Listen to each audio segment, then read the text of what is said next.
할렐루야. 여러분 반갑게 인사를 드리고 또 구소련 여러 나라 기독군인들의 인사를 여러분에게 전합니다. 오늘은 우리 김대경 목사님을 저희들이 뵙지를 못해서 무척 김 목사님이 그립습니다. 그러나 우리 김 목사님께서 어려운 중에도 우리 구소련 6분의 기독장교가 사랑제일교회에 와서 일주일간 가량 머물면서 훈련을 받도록 참 믿음으로 협조해 주신 것에 대해서 깊이 감사를 드리고 또 하나님께서 선하게 채워 주실 줄로 믿습니다. 저는 지난 3월 이제 한국을 떠나서 이제 그 카자흐스탄 그리고 기르기즈스탄 그리고 우크라이나를 들려서 일을 잘 마치고 며칠 전에 우리 귀국을 해서 이번에 기독군인들 훈련을 이제 하게 됐습니다. 작년 9월 하나님의 부르심을 또 제 아내가 받았지만 하나님께서 붙들어 주시고 또 능력을 부어 주셔서 참 예전에 못지않은 많은 열매를 주셨고 또 여러분의 진실한 기도가 합쳐져서 열매를 맺고 있는 것을 보고를 드리고 감사를 드립니다. 기르기즈스탄 현역 중령 형제의 이야기입니다.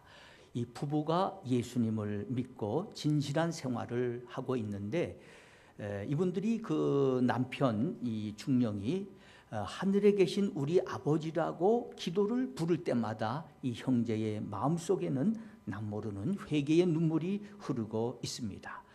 알고 보니까 기르기즈스탄에서는 첫 아들이나 자녀를 낳으면은 먼저 그것을 할아버지 할머니 손에 맡기는 전통이 있어서 장남인데도 불구하고 이 형제는 태어나자마자 그 친부모를 떠나서 할아버지 할머니 손에서 자라나게 됐습니다.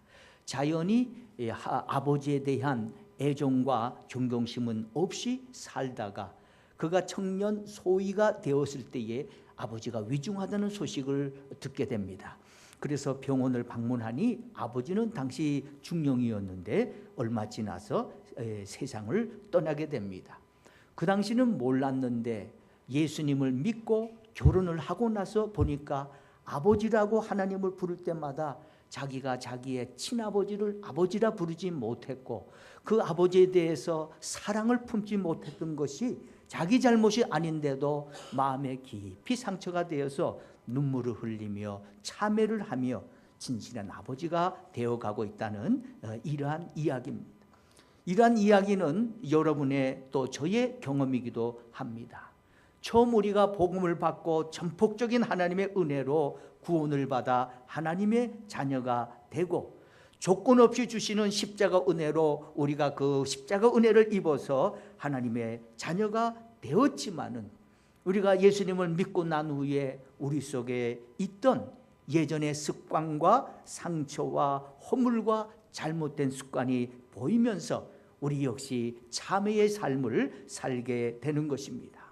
나의 것은 예수님의 붉은 보배 피로 덮어서 죄 없다 해 주시는 의로움을 우리가 다 입었습니다. 그러나 나의 속사람과 나의 옛날의 자아는 여전히 잘못된 삶을 계속하고 때로는 죄를 짓고 은혜를 입었지만은 나의 본래 모습은 변하지 않은 것을 우리가 발견하게 될 때에 우리는 충격을 받고 스스로에 대해서 실망을 하게도 됩니다. 이때 우리 모두가 깨닫게 되는 그 사실이 있습니다. 그것은 우리가 구원을 받은 후에 그때로부터 비로소 우리의 옛 심령과 옛 습관이 구원에 합당하도록 변화하고 성장하기 위해서 쉼없는 참회의 길을 우리가 걸어야 한다는 것을 우리는 알게 되는 것입니다. 오늘 세리 사개오는 이처럼 구원을 받은 자가 합당한 삶을 살기 위해서 계속하여 참회의 길을 걸어서 온전하게 될 수 있다는 사실을 보여주고 있습니다. 삭개오는 여리고의 세리였다고 했는데 그 중에서도 우두머리 치프라고 했습니다. 곧 권세 있는 사람이요 성경의 부자라고 기록될 정도니 그는 굉장한 재력가였습니다. 보통 사람이 접근할 수 없는 고위직 관리였는데도 불구하고 예수님께서 여리고를 지나가신다는 소식을 듣고는 주님을 보고 싶어서 그는 달려가서 뽕나무 위로 올라가 그 밑으로 주님 지나가시기를 기다렸던 것입니다. 이를 보면은 얼마나 마음이 갈급했는지 자기의 지위와 체면은 아랑곳 않고 주님을 그는 보기를 원했던 것입니다. 지나가던 주님은 눈을 들어 주님을 삭개오를 바라보면서 삭개오야 내려오라 하시면서 친히 당신 옆으로 부르시고 삭개오의 집으로 들어가셨습니다. 큰 잔치가 벌어졌지요. 그런데 밖에서 사람들은 수군거립니다. 죄인의 집에 예수님께서 들어가셨다는 것입니다. 다시 말하면 세리라고 하는 사람은 당시로 치면은 첫째 그들은 배반자로 불렸습니다. 그들은 공인된 악인이요, 그들은 이 사회에서 멸시를 받는 사람들이었습니다. 돈은 많았지만은 그들은 우리를 억압하고 속여서 억지로 뺏어서 부자가 된 사람들이라고 해서 세리와 그 아내와 그 가족들은 소위 사람 취급을 못 받는 사람들이었는데, 저가 비록 주님을 받아들였지만은 세리는 세인이고 죄인은 죄인이다, 변한 것이 없다, 이렇게 그들은 수군거렸던 겁니다. 그때 삭개오가 일어서서 말합니다. 주님 보십시오. 제 소유의 절반을 가난한 자들에게 나누어 주겠고 불법으로 강탈한 것은 4배로 갚겠다 하는 것입니다. 우선 이 시간에 잠시 생각해 볼 것은 그의 재산이 어느 정도였을까? 성경에는 나와 있지 않습니다. 그러나 우리가 여러 가지 근거로 한번 제가 이제 규모를 생각해 볼 텐데요. 우선 상당한 규모의 재산을 그가 가졌다. 왜냐하면 여리고의 도시의 세리장은 어마어마한 지책입니다.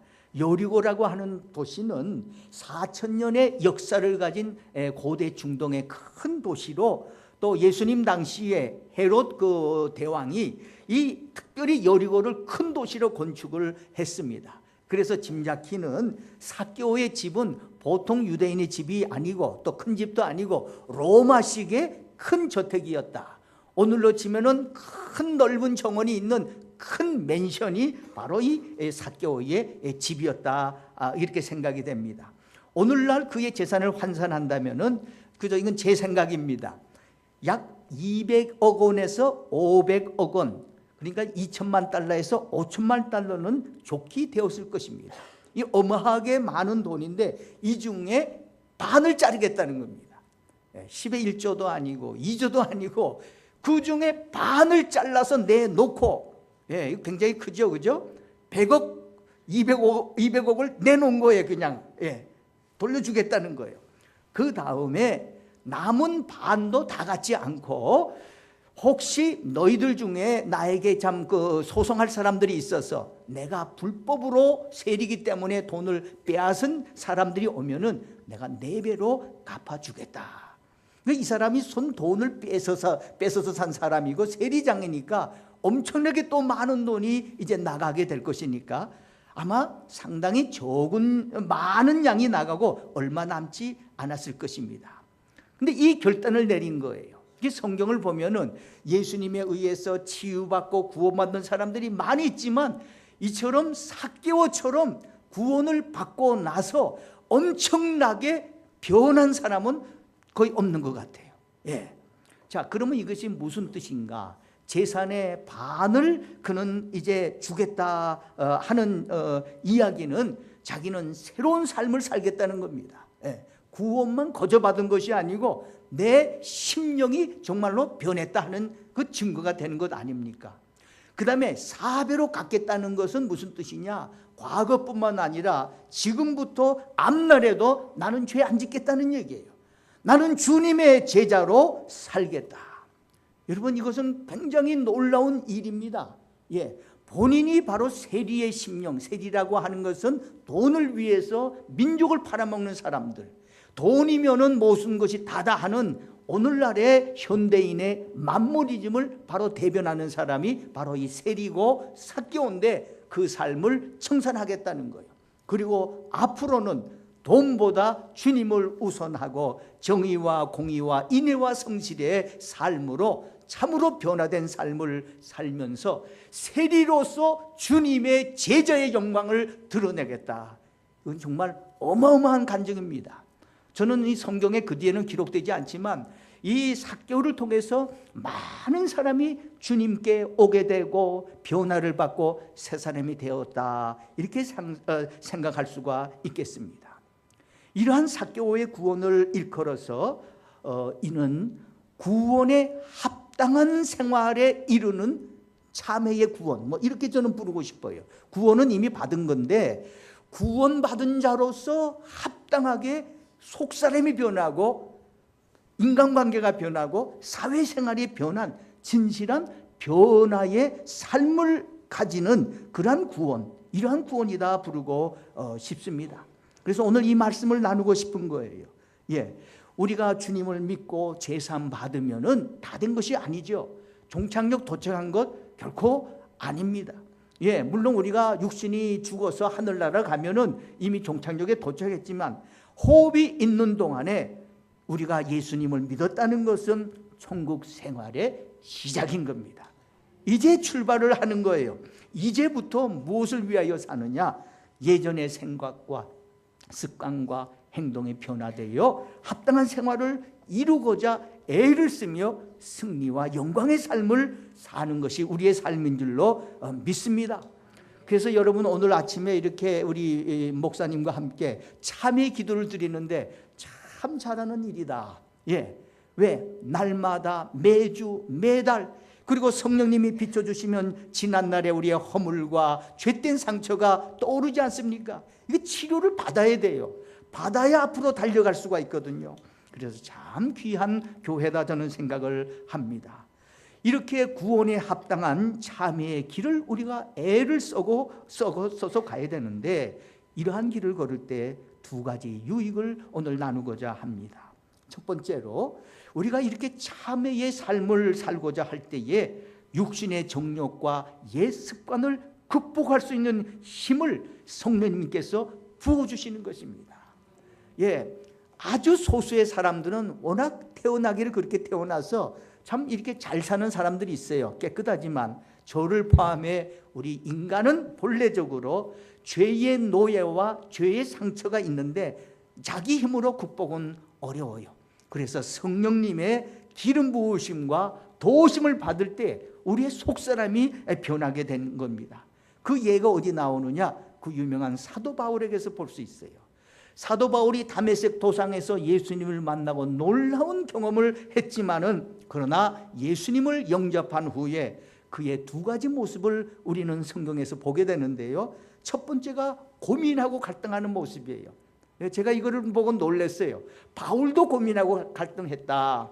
두 번째는 이 갈등을 해결한 승리의 변화된 바울의 모습인데, 첫 번째 모습, 로마서 7장 24절에 25절에 보면은 말해요. 오호라, 나는 공고한 사람이로다. 이 사망의 몸에서 누가 나를 건져내랴. 내 자신이 마음으로는 하나님의 법을, 육신으로는 죄의 법을 섬기노라. 그 이제 문맥을 살펴보면은 마음으로는 이제 하나님을 알아서 성경 말씀을 알아서 주님을 따르려고 하는데 발목을 잡고 자꾸 죄를 짓게 한다는 거예요. 그게 뭐냐? 육신의 법, 옛날의 자아. 그렇죠? 여러분, 옛날에 여러분이 사랑하는 남편과 아내와 살지만 때가 되면은 성질 튀어나오지 않습니까? 내가 누군데, 왕년에 내가 누군데, 자기 성품, 자기 고집, 자기 자존심 이제 나오지 않습니까? 바울이 그랬다는 거예요.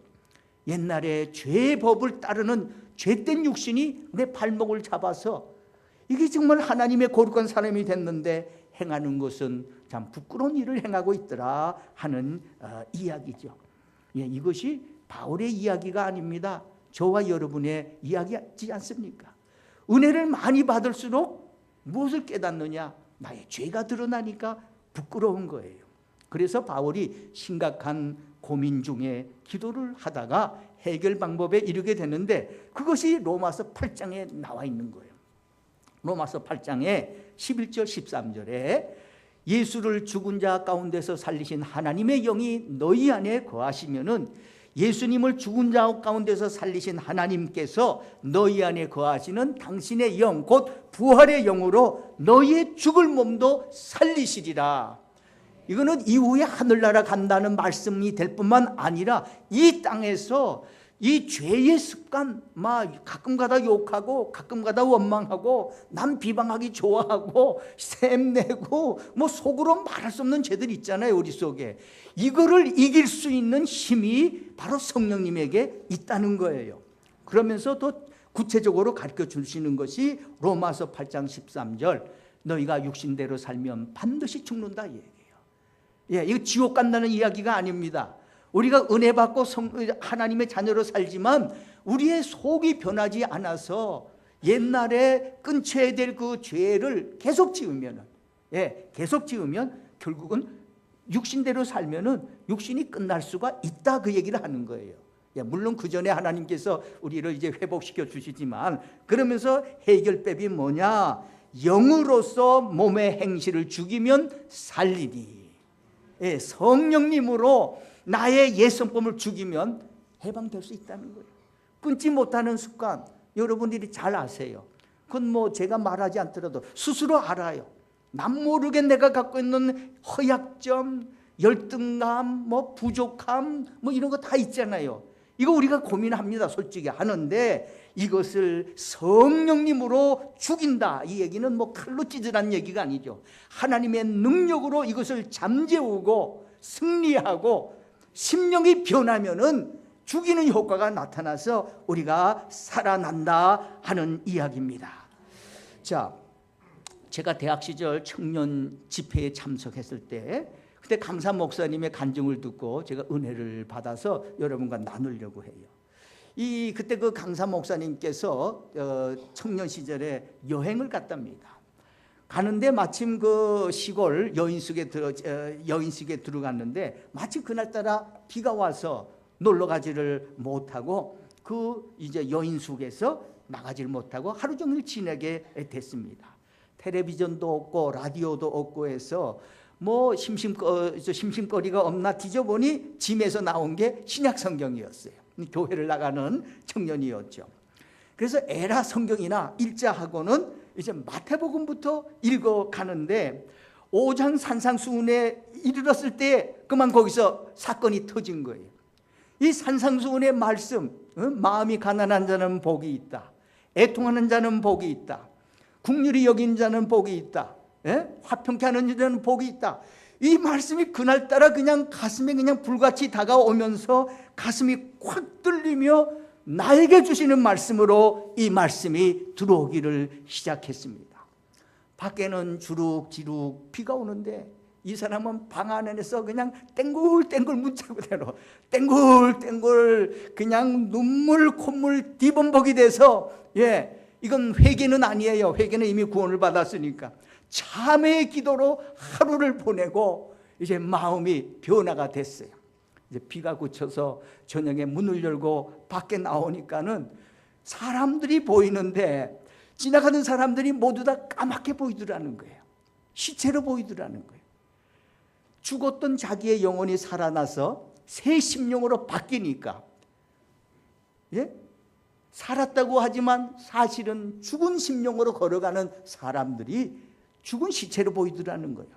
그래서 이분은 그 후 부산의 귀한 큰 교회 담임 목사님으로 사역을 훌륭히 이루었습니다. 여러분들 혹시 이와 비슷한 경험 혹시 있으신지요? 혹은 아시는지요?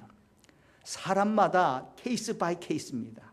과정은 다릅니다. 그러나 공통된 점은 뭐냐? 우리가 성령님의 빛 속에 들어가서 그 성령님의 째임을 받아야 되는 거예요. 빛이 들어오잖아요. 그러면 드러나는 거예요. 내 속에 있는 죄성과 연약함과 허물, 이것이 드러나면서 깨닫게 되는 거예요. 이거 예수님 처음 믿을 때는 어떤 사람은 처음에도 이런 일이 생기는데 이런 일은 우리가 살면서 그 과정 속에 생기는 것이 많은 것 같습니다. 그러면서 우리가 주님 앞에 진실로 통회하면서 이제 성령님의 능력으로 치유가 되는 거예요. 회복이 되는 거예요. 그 열등감, 교만, 좌절감, 마음의 상처, 사람이 어떻게 할 수 없는 참 이런 중독 같은 거, 이런 것이 성령의 능력으로 치유가 되고 회복이 되고, 그리고 성령님의 충만한 대로 이르는 과정입니다. 이러한 참 그 회복의 역사가, 치유의 역사가 우리 평생 함께 하시기를 기원을 합니다. 두 번째는 우리가 참회의 길을 걷고자 할 때에 우리 영혼이 깨끗해지고, 그리고 우리가 영광스러운 거룩함에 이르게 되는 것입니다. 베드로서는 특별히 영혼의 정화, 영혼이 깨끗해지는 삶을 우리에게 가르쳐주고 있는데, 1장 22절에 너희가 진리를 순종함으로 너 영혼을 깨끗이 하여 거짓이 없이 형제를 사랑하게 이르렀다. 영혼이 깨끗해지니까 정말로 사랑을 하게 됐다는 거죠. 또 4장 12절에 보면은 예수님께서 십자가에서 육체의 고난을 받으심으로 죄를 그쳤다는 겁니다. 네, 우리의 죄를 씻어주셨는데 그 결과 어떻게 되느냐? 그 후로는 우리가 다시 사람의 정욕을 따르지 말고 하나님의 뜻을 따라 육체의 남은 때를 살게 하도록 주님께서 고난을 받으셨다. 그냥 죄만 씻어주신 것이 아니고 우리의 삶이 변하도록, 그것이 십자가의 고난이다 하는 깊은 차원의 십자가를 우리에게 보여주시고 있는 것입니다. 베드로서의 교훈은 우리의 영혼이 깨끗해져서 우리가 두 마음을 품지 않고 우리가 전폭적으로 하나님을 사랑하며 형제와 교회를 사랑하며 공의와 성실과 인내의 삶을 살게 되는 그 삶을 위해서 주님이 죽으셨다. 이것을 가르쳐주고 있는 것입니다. 제가 5년 전에 러시아 감옥에 수감되었을 때입니다. 참 먼저 그때 이 감옥에 이제 갇혀서 있을 때 먼저 떠오르는 질문이 뭐냐? 하나님, 저는 저주받은 영혼입니까? 하나님, 저는 소위 말하는 선교사역 목사인데 저는 저주받은 목사입니까? 그렇습니까? 이 질문이 심각하게 떠오르더라고요. 왜냐하면은 8년간 땀을 흘려 건축한 수련원 아닙니까?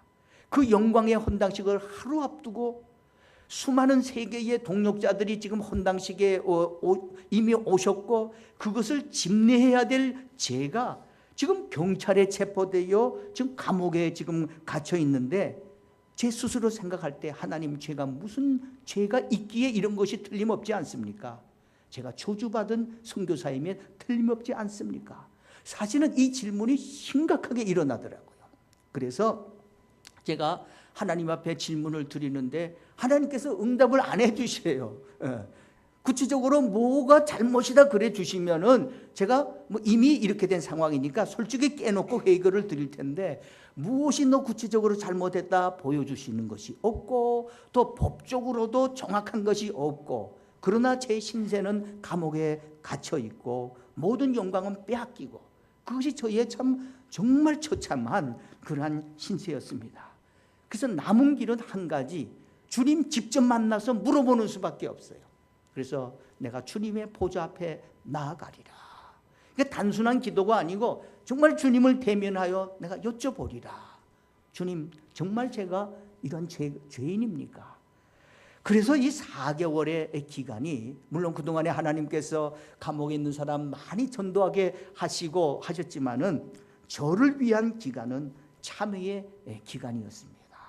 먼저 죄를 씻어야 주님 앞에 가니까, 그래서 말씀을 읽고 말씀의 그 빛 속에서 저의 잘못을 이제 이렇게 돌이켜 보는데 저의 지난 날이 떠오르더라고요. 여러분, 이 사람의 영혼은요, 여러분 경험하셨겠지만 우주와 같아요. 어린아이도 같습니다. 영혼에는 우주와 같은 자기 삶의 기억이 있는데 그것을 하나님께서 하나씩 이렇게 보내시면요, 과거에 전혀 기억 못했던 사실들이 떠오르는 거예요. 떠오르는 거예요. 더욱이 제가 이 감옥에서 살아서 나갈 수 있다는 확신도 얻고 보니까는 죽기 전에 죄 씻고 가자 하는 아주 각오가 생겼습니다. 그래서 이렇게 다 이제 이렇게 나오는데 막 그냥 많더라고요. 많더라고. 제가 거기서 이해를 했어요. 여러분 성자 어거스틴이 참회로 썼지 않았습니까? 그가 예수님을 믿고 회개를 할 때 이것까지 회개를 했어요. 자기가 어렸을 적에, 이게 무의식의 세계입니다. 어렸을 때는 어렸을 적에 엄마 젖꼭지를 빨고 젖을 더 많이 먹으려고 그냥 빨리 안 나온다고 세게 깨물어서 엄마를 아프게 했던 것까지 그가 기억하고 회개를 했다 그래요. 그런데 정말 비슷했어요. 예. 과거의 것을 하나님께서 들려내 주시는데 저에게 적지 않은 이기심, 남을 전혀 배려하지 않는 마음들, 그 다음에 교만함, 무례함, 음란이 많았더라고요. 그래서 4개월 동안 눈물 많이 흘렸습니다. 많이 회개를 했는데 어느 정도 영혼이 베드로서에 나온 것처럼 영혼이 좀 정화가 됐던 것 같아요. 예. 그때 제가 비로소 참회가 무엇인지 그것을 조금 경험을 했던 것 같습니다. 그래서 이제 겨울이 지나고 4개월이 됐을 때 이제 새해 1월이 됐습니다. 어느 날 밤 10시경입니다. 10시에는 이제 감옥에서는 소등을 하는데 그 시간이 저에게는 또 밤 경건의 시간이에요.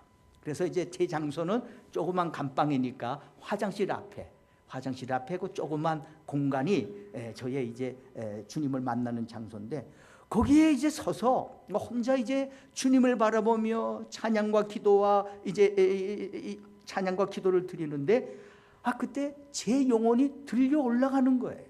예. 처음 경험을 했어요. 들려 올라가면서 주님 보좌 앞으로 들려 올라가는데 마치 그 계시록 4장 5장에 나오는 어린 양의 보좌로 간 듯한 느낌이었습니다. 그리고 이 보좌와, 그러니까 제가 이 보좌 앞으로 지금 나간 거예요. 예. 들려가고 보좌와 지상 사이에는 검은 구름충이 가로막고 있는데 이가 죄와 악의 담인 것을 제가 알았어요. 예. 그러니까 아마 조금 씻었던 것 같아요. 그래서 들려 올라갔습니다. 그런데 이제 그때의 그 마음은 뭐 그렇게 시원할 수가 없고 마음이 가볍고 평안으로 심령이 가득 찼습니다. 가만히 눈을 떠서 보니까 제가 있는 곳이 보좌가 아니고 화장실 앞이더라고요. 그런데 정말 우리 찬송가처럼 주여 보좌로 임하소서. 예, 주님께서 보좌로 임해 주신 역사가 이제 나타나게 됐습니다. 그래서 주님 보좌를 바라보니까 자연히 그냥 기도가 나오는 거예요. 이건 뭐 정말 성령님 안에서 이제 기도가 드려지게 되는데 그때의 기도 한마디 한마디가 마치 그냥 불덩이나 미사일처럼 그냥 힘있게 나가면서 그 영적인 눈으로 보니까 감옥문이 흔들리고 막 깨지더라고요. 예, 석방이 되겠구나 확신이 들었습니다. 예, 심령이 성결하게 될 때에 그때의 기도의 응답이 가깝습니다. 여러분, 그런데 이는 저의 개인적인 경험입니다. 다 이런 경험을 할 수 있는 것도 아니고 하나님께서 각자에게 적합한 은혜대로 여러분에게 적합한 방식대로 하나님께서 은혜 주시고 말씀을 열어주시는데 제가 말씀드리려고 하는 요지는 여러분 다 이해하실 줄 압니다. 우리의 속사람이 청결하게 되어야 한다는 겁니다. 겉으로 우리가 다 미남 미녀 아닙니까? 거울 볼 때는 다 저마다 왕자고 저마다 공주예요. 네. 우리는 세상에서 스스로 가장 잘난 사람들. 예, 외적으로 아무리 훌륭하고 뛰어나고 뭐 다 갖췄을지라도 진정 하나님께서 바라시는 바는 무엇입니까? 여러분의 속사람이 정결하게 되고 속사람이 정말 멋있어야 돼. 속사람이 정말 아름답고 하나님이 보시기에 faithful, 신실한 사람, 예수님의 성품이 되는 줄로 믿습니다. 예, 여러분, 이를 위해서 우리가 자기의 허물을 씻고 예전의 습관을 고백하고 예수님의 십자가를 날마다 바라보면서 참회를 할 때에 우리는 주님의 보좌 앞으로 나아가며 주님의 임재 속에 살게 될 줄로 믿습니다. 집을 나간 탕자가 돌아올 때 몸만 돌아온 것은 아니었습니다. 그의 마음도 영혼도 사랑하는 아버지께 돌아왔던 것입니다. 예전에 물질에 매여서 아버지께 재산을 요구했고 만모니즘의 후예였던 자기 중심의 생각과 습관에 빠져있던 그가 이제는 아버지의 사랑이 큰 줄 알았고 아버지의 사랑의 삶을 살기로 속사람이 변하여 돌아온 것 아닙니까? 그때 아버지가 말하지 않아요. 큰아들 작은아들에게 다 말씀하시는 게 뭐냐? 얘들아, 너희는 아버지의 유업을 물려받을 자다. 할렐루야. 여러분 누구세요? 여러분, 내가 누구냐? Who am I? Identity. 내가 누구냐? 여러분들은 하나님의 자녀이실 뿐만 아니라 더 나아가서 하늘과 땅의 모든 것을 가지시고 여러분이 세상을 떠나면 영원한 새 예루살렘, 이 땅에서는 당신이 창조하신 이 땅의 풍부함을 여러분에게 주셔서 물려받을 하나님 나라의 유업자인 줄로 믿습니다. 바울도 말씀하지 않아요. 너희는 물려받을 자다. 너희는 유업을 물려받는 사람들이다. 예. 그런데 여러분이 그래서 이거는 약속만이 아니고 실제예요. 이게 실제 일어나는 거예요. 여러분 삶을 살펴보시면 벌써 유업을 많이 받으셨죠? 그죠? 받으신 분도 계시고 앞으로 받으실 분도 계시는데 뭐 받아야 나눠주지 않아요. 우리가 축복의 통로 많이 하는데 뭐 받은 게 있어야 나눠주지 받지 않았는데 어떻게 나눠줄 게 있어요? 예? 그러니까 오늘 성경 말씀대로 아버지의 유업을 물려받는 사람들이 되셔서 여러분 축복의 통로가 되시기를 이제 축원을 드립니다. 그런데 하나님이 부어주시더라도 내 그릇이 깨져 있으면 안 돼요. 그죠? 내 심령이 정결하지 못하고 고치지 못하면 하나님이 은혜를 부으시지만 그냥 그 틈으로 기름이 새어가고 쌀이 새어가고 돈이 새어가고 인간관계가 깨어지고 다 흩어지면은 쌓이는 것은 한숨만 쌓이지 않습니까? 예. 그래서 오늘의 말씀 삭개오가 정말 악랄하고 정말 불행한 세리였지만은 그가 주님을 영접하면서 정말로 그의 과거의 삶과 현재와 미래의 삶이 변하였을 때 그는 훌륭한 제자로 살아갈 수 있었듯이 여러분 우리가 우리의 속이 변하여서 진실로 속사람이 변하고 그러면 밖도 변하게 되어 있어요. 우리의 삶에 성령님의 기름 부음이 임하시게 되어 있습니다. 그래서 여러분의 속사람의 성령님이 충만하시고 에베소서 5장 18절 성령의 충만함을 받으라. 이거는 여러분의 심령이 충만해지라는 것입니다. 그리고 또 성령님의 기름 부음은 여러분의 삶 위에 하나님의 능력이 임한다는 겁니다. 놀라운 역사가 일어나게 되죠. 그래서 안과 밖이 성령님으로 충만하여서 변화되어 온전한 열매를 맺는 구원의 삶이 되시기를 축원을 드립니다.